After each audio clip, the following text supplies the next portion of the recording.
మామూలుగా భయమేస్తే ఆంజనేయుడిని తలుచుకుంటాం. వెంటనే శ్రీఆంజనేయం, ప్రసన్నాంజనేయం, ప్రభాదివ్య కావ్యం అని శ్లోకాలు అందుకుంటాం. కానీ ఆ ఊర్లో మాత్రం భయమేస్తే కాదు, హనుమంతుడి పేరు పలకాలంటేనే భయపడతారు.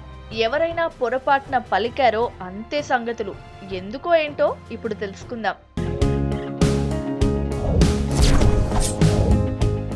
హనుమంతుడంటే వాళ్ళ కోపం అంటున్నారంటే వాళ్ళేదో అన్యమతస్థులు కావచ్చులే అని అనుకోకండి. అస్సలు కాదు, పక్కా హిందువులే. రాముణ్ణి కొలిచే హిందూ గ్రామమే అది. ఉత్తరాఖండ్ రాష్ట్రంలోని ద్రోణగిరి అనే గ్రామం ఉంది. అక్కడ బుటియాలా అనే తెగ వాళ్ళు నివసిస్తారు. వీళ్లకు ఆంజనేయుడు అంటే ఆగ్రహం కట్టలు తెంచుకుంటుంది. ఎవరైనా హనుమంతుణ్ణి తలుచుకున్నా, మొక్కినా అస్సలు ఊరుకోరు. ఓరి దేవుడో అని పారిపోయేలా శాపనార్థాలు పెడతారట. ఎందుకిలా అంటే మనమోసారి రామాయణంలోని యుద్ధకాండ దాకా వెళ్లి రావాల్సిందే. వానరసేనకు రావణసేనకు భీకర యుద్ధం జరుగుతోంది.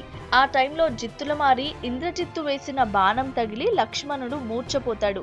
మూర్ఛపోయిన లక్ష్మణుణ్ణి బతికించుకునేందుకు హిమాలయాల్లో ఉన్న సంజీవని పర్వతాన్ని తెమ్మని ఆంజనేయుడికి జాంబవంతుడు చెప్తాడు.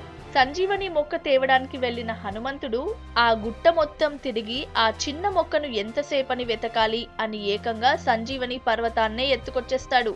అక్కడే వచ్చింది చిక్కంతా. ఆ పర్వతం ఎక్కడుందనుకుంటున్నారు? ఈ ఊర్లోనేనట. అదే ఉత్తరాఖండ్లోని ద్రోణగిరి అనే గ్రామానికి దగ్గరలోనేనట. ఎన్నో విలువైన మూలికలుండే ఆ పర్వతాన్ని వాళ్ళు దైవంగా కొలిచేవారట. అందుకే ప్రాణాలు నిలబెట్టే మహిమలున్న తమ దేవుణ్ణి ఒంటి చేత్తో ఎత్తుకెళ్లిన హనుమంతుడంటే ఈ ఊరోళ్లకు పట్టరాని కోపం. అందుకని ఈ ఊర్లోకి కొత్త వాళ్ళెవ్వరొచ్చినా ముందే చెప్తారట, జై బజరంగ్ బలి అని అనద్దని. అంతే కదా మరి, వాళ్ళ దేవుణ్ణి ఎత్తుకెళ్తే ఊరుకుంటారా? అద్దనమాట మ్యాటరు.